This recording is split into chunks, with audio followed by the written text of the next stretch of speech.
Bismillahirrahmanirrahim. Assalamualaikum warahmatullahi wabarakatuh. Alhamdulillahilladzi hamdan katsiran kama amar. Ashhadu an la ilaha illallah wahdahu la syarika lah. Wa ashhadu anna Muhammadan 'abduhu wa rasuluh. Sallallahu alaihi wasallam la nabiyya ba'da amma ba'da. Puji syukur kita ucapkan kehadirat Allah Subhanahu wa taala.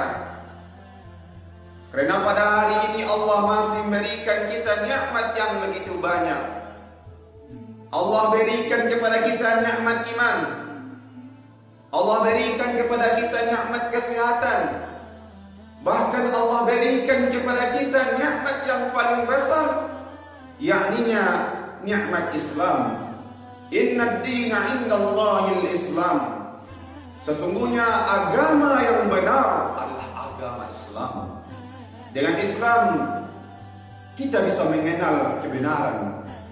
Maka mari kita bersyukur kepada Allah dengan mengucapkan alhamdulillahirabbil alamin dan melaksanakan perintah-perintah yang lainnya. Salawat dan salam kita mohonkan kepada Allah. Kita doakan kepada Allah agar disampaikan kepada baginda Nabiullah Muhammad sallallahu alaihi wasallam. Allahumma salli ala Muhammad wa ala ali Muhammad. Ma'asyiral muslimin rahimakumullah. Pada kesempatan kali ini kita beri judul ceramah kita dengan krisisnya akhlak pemuda-pemudi kita pada zaman sekarang ini. Ma'asyiral muslimin rahimakumullah. Rasulullah sallallahu alaihi wasallam diutus di muka bumi ini tak lain dan tak bukan hanya untuk menyempurnakan akhlak kita. Innama bu'istu liutammima makarimal akhlaq. Sesungguhnya aku diutus di muka bumi ini, kata Rasulullah, hanyalah untuk menyempurnakan akhlak. Rasulullah sallallahu alaihi wasallam tak hanya dicaci maki, tak hanya digibahi oleh orang-orang kafir, namun Rasulullah dilempari dengan tai-tai onta. Begitulah perjuangan Rasulullah untuk menegakkan kebenaran, untuk memperbaiki akhlak kita kaum muslimin rahimahullah. Namun apa yang terjadi pada saat sekarang ini di kalangan pemuda-pemudi kita, sungguh krisis akhlaknya, sungguh kurang akhlaknya. Bahkan pemudi kita pada saat sekarang ini, gadis-gadis, mereka begitu mudah membuka auratnya. Mereka tak mau menutup kepalanya, mereka tak mau berhijab. Bahkan mereka senang dipandang oleh laki-laki yang bukan mahramnya. Na'udzubillah wa na'udzubillah. Allah Subhanahu wa taala berfirman di dalam surah Al-Ahzab ayat 59, apa kata Allah? A'udzubillahi minasyaitonir rajim. Ya ayyuhan nabi, qul li azwajika wa banatika wa nisa'il mu'minina yudnina 'alaihinna min jalabibihin. Dzalika adna ay yu'rafna fala yu'zain wa kana Allaha ghafurur rahim. Wahai Nabi, katakanlah kepada istri-istrimu, anak-anak perempuanmu, dan istri orang-orang mukmin, hendaklah mereka mengulurkan jilbabnya ke seluruh tubuhnya. Yang demikian mereka mudah dikenali dan mereka tidak terganggu. Innallaha ghafurur rahim. Sesungguhnya Allah Maha Pengampun dan Maha Penyayang. Allah sudah jelas-jelas mewajibkan kepada kita untuk menutup aurat kita. Namun kita mencari alasan-alasan yang lainnya yang terkadang tidak masuk akal kaum muslimin rahimahumullah. Kita berkata, saya tidak mau menutup aurat karena akhlak saya belum baik.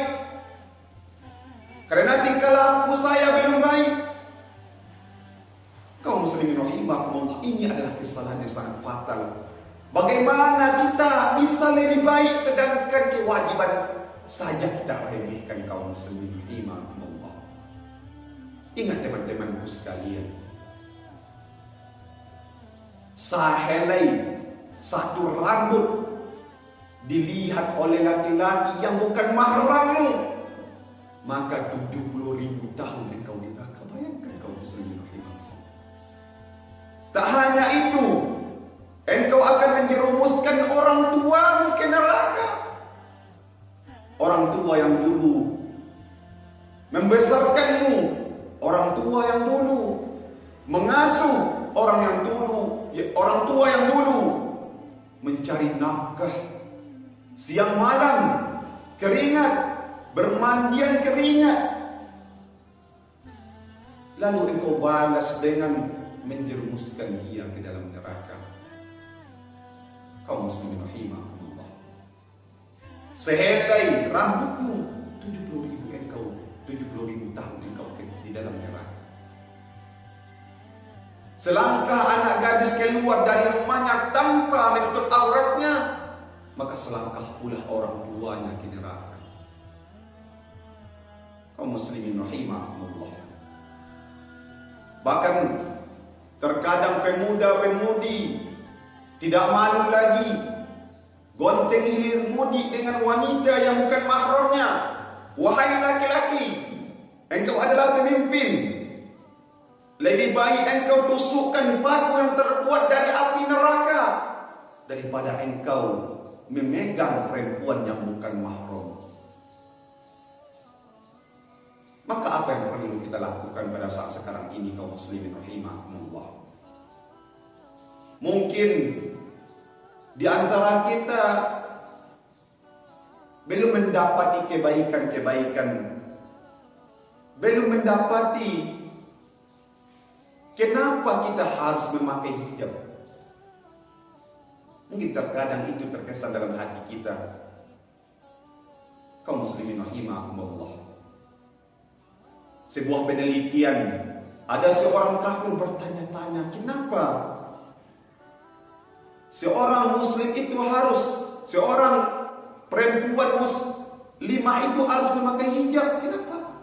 Lalu dia mencoba untuk menelitinya. Maka dia membawa satu gadis. Kemudian gadis ini diberi kain muslimah menutup semua tubuhnya. Kemudian perempuan ini disuruh untuk berjalan di kumpulan preman. Apa yang terjadi kaum muslimin rahimahumullah? Satu pun laki-laki preman itu tak mau melihatnya. Kenapa? Ini adalah sebuah pertanyaan bagi orang kafir ini. Kenapa? Kemudian di hari kedua, dia masih penasaran. Dia hadirkan dengan wanita yang sama, namun dengan pakaian terbuka. Dia suruh berjalan di kumpulan preman itu. Setelah dia berjalan, apa yang terjadi kaum muslimin rahimahumullah? Preman itu matanya melalak melihatnya. Dan dia mendekati perempuan itu dan hampir diperkosa. Kenapa? Ini pertanyaan yang sangat besar yang ada di dalam pikiran orang kafir ini. Lalu dia mendekati preman itu dan bertanya kepadanya, wahai saudaraku, kenapa di hari pertama dengan perempuan yang sama engkau tidak mengganggunya, sedangkan di hari kedua dengan perempuan yang sama juga dengan pakaian terbuka engkau mengganggunya? Kenapa kau? Kenapa teman-teman? Katanya. Lalu apa kata preman itu? Bagaimana kami bisa mengganggunya sedangkan di hari pertama dia dikawal oleh laki-laki yang sangat besar, dua laki-laki yang sangat besar. Bagaimana kami bisa mengganggunya, katanya, sedangkan di hari kedua dia hanya berjalan sendiri. Masya Allah kaum muslimin rahimahumullah. Begitulah Allah menjaga orang-orang yang selalu menutup auratnya. Masyarul Ma'asyiral muslimin rahimakumullah. Semoga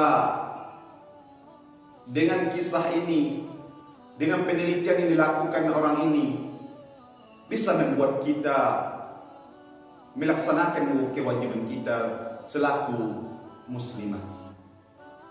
Bahwasanya apa yang diperintahkan pasti ada kebaikan-kebaikan di dalamnya.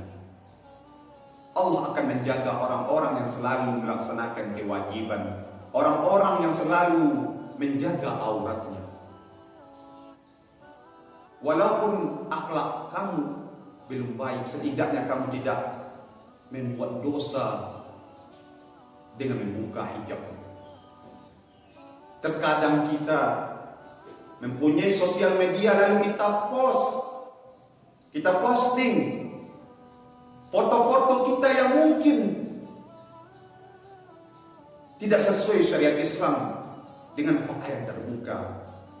Ingat ini teman-teman, satu orang yang melihat fotomu yang bukan mahramnya, maka itu akan mengalir dosa-dosanya kepadamu.